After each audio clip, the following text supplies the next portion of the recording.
مرحبا بكم. كتب الكاتب الصحفي عبد الباري عطمان مقالا بعنوان: لماذا يدعم الغرب مخططات توطين النازحين السوريين في لبنان ويتكثم على حملات طردهم في تركيا؟ وكيف جاء رد الفعل اللبناني متأخرا؟ وهل سينخرط اللاجئون في احتجاجات عنيفة في اسطنبول على غرار زملائهم في فرنسا؟ ومن يقف وراء حملات التحريض العنصرية ضدهم؟ ننقل لكم أبرز ما جاء في هذا المقال.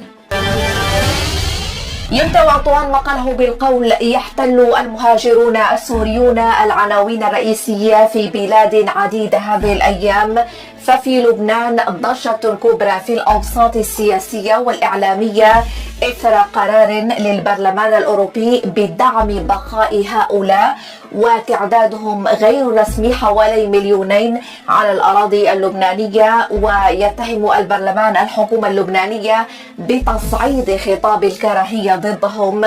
أما في تركيا التي يوجد على أرضها أكثر من 3 ملايين لاجئ سوري فالموقف مختلف تماما، ولكنه الأكثر سوءا، خاصة مع اقتراب الانتخابات البلدية التي لا تقل أهمية عن نظيرتها الرئاسية والتشريعية التي جرت في شهر أيار مايو الماضي، وتكللت بفوز حزب العدالة والتنمية بقيادة رجب طيب أردوغان. فاللافت أن الاتفاق الوحيد وبالإجماع بين المعارضة المهزومة وحزب السلطة الفائز هو كراهية اللاجئين السوريين وحتمية إبعادهم من البلاد بأسرع وقت ممكن، لأنهم باتوا يشكلون خطرا على أمن البلاد واستقرارها ومصدر كل أزماتها الاقتصادية وحتى البيئية والاجتماعية وربما الزلازل أيضا. يقول عطوان: لنبدأ بلبنان أولا باعتباره الأقرب والأصغر مساحة وأحد أكبر ضحايا المؤامرة الأمريكية في الجوار السوري، حيث تفيد معظم المؤشرات بأن هذا القرار البرلماني الأوروبي وقد يكون مقدمة للتوطين، الكلمة التي تثير رعب وحساسية معظم اللبنانيين وعلى اختلاف مذاهبهم ودياناتهم وتوحدهم في جبهة واحدة للتصدي لذلك. فبالكاد تخلصوا من أكثر من 200,000 لاجئ فلسطيني هاجروا أو هجروا إلى أوروبا ليجدوا أنفسهم أي اللبنانيون في مواجهة أزمة أكبر وهي النازحون السوريون. يقول الكاتب: السيد عصام شرف الدين وزير المهاجرين اللبناني شجب القرار الأوروبي واكتشف فجأة أن الغرب يتعامل مع لبنان بلغة المستعمر ويتبرعون بأراضيه للغير وكأن لبنان مستعمر لهم، ويعمل على توطين 1,200,000 سوري.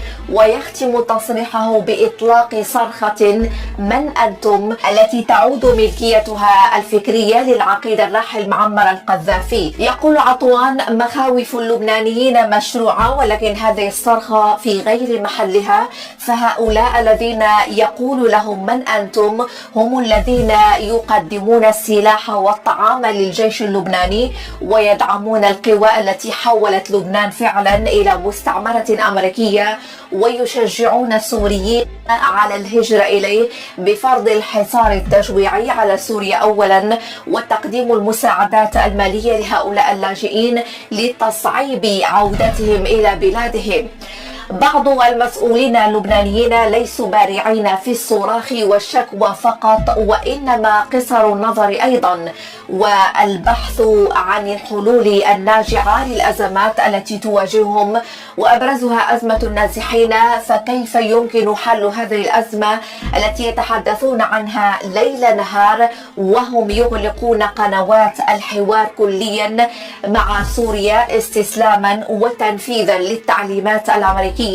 ولم يزر أي رئيس لبناني أو رئيس حكومة لبنانية دمشق منذ بداية الحرب على سوريا قبل 12 عاما. فمع من سيتفاوضون على عودة النازحين؟ مع الهند مثلا، يتساءل الكاتب. أما إذا انتقلنا إلى تركيا فالعداء والعنصرية للمهاجرين السوريين يبلغ ذروته مع اقتراب الانتخابات البلدية بعد عدة أشهر. فرئيس أردوغان يريد استعادة مدن كبرى خسرها في الانتخابات الماضية مثل أنقرة العاصمة السياسية وإسطنبول العاصمة الاقتصادية والتاريخية، ولهذا يكثف الحملات لطرد المهاجرين السوريين عمليا والعرب أيضا وبدرجة أقل. وتفيد أرقام وزارتي الداخلية والدفاع أنه أبعد حوالي 1,000,000 لاجئ إلى الشمال السوري، وتجري قوات الأمن حملة اعتقالات موسعة هذه الأيام في إطار مضايقتها لهؤلاء بحجة خرق قوانين الإقامة، حيث ممنوع عليهم مغادرة الولايات التي يقيمون فيها.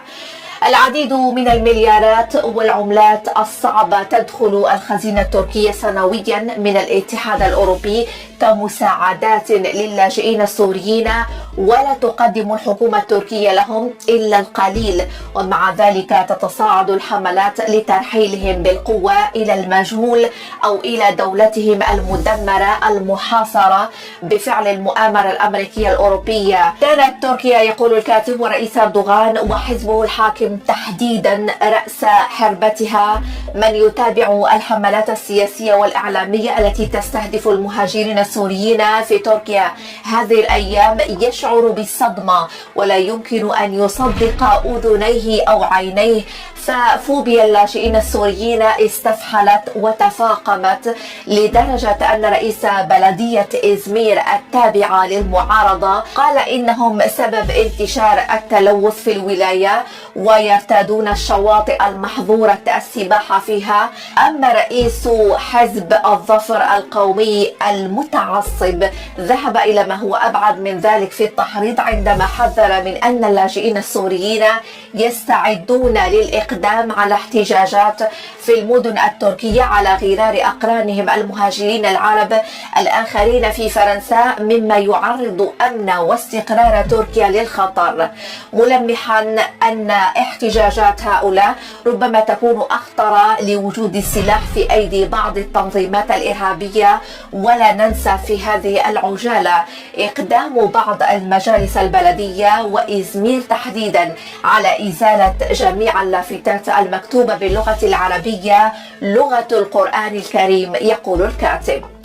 يقول عطوان: ما دفعنا إلى التعجيل في كتابة هذا المقال ليس فقط ما يرد هذه الأيام بكثافة عن هذه العنصرية الشرسة ضد اللاجئين السوريين عبر وكالات الأنباء العالمية، وإنما أيضا ما نشاهده على بعض محطات التلفزة التابعة للمعارضة السورية التي طفح كيلها فيما يبدو من هذه الممارسات وتغير الموقف التركي في تقارير مصورة بالصوت والصورة.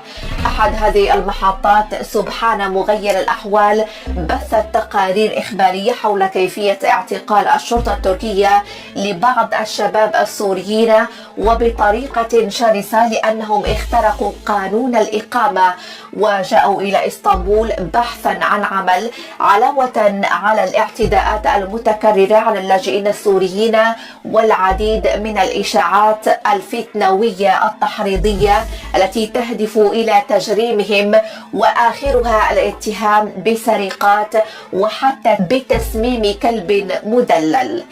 أبواب سوريا مفتوحة لكل أو معظم السوريين في المنافي، يقول الكاتب، ولكن يجب أولا تهيئة الظروف الملائمة لعودتهم، وأبرزها تقديم اعتذار وتعويض للدولة السورية عن كل الجرائم التي جرى إلحاقها بحقها وبشعبها من القوى الاستعمارية وحلفائها العرب، والتزام بإعادة الإعمار وتمويله، وإصدار عفو عام يشمل كل من يلتزم بأمن البلاد واستقرارها، وإقامة دولة المؤسسات والعدالة والمساواة والإصلاحات السياسية والانتخابات الشفافة على أرضية المصالحة والحكم الدستوري. يقول عطوان: الرئيس السوري بشار الأسد أكد لي عندما التقيته في أيار مايو الماضي أن المرحلة القادمة هي مرحلة تحرير ما تبقى من الأراضي المحتلة وطرد المحتلين جميعا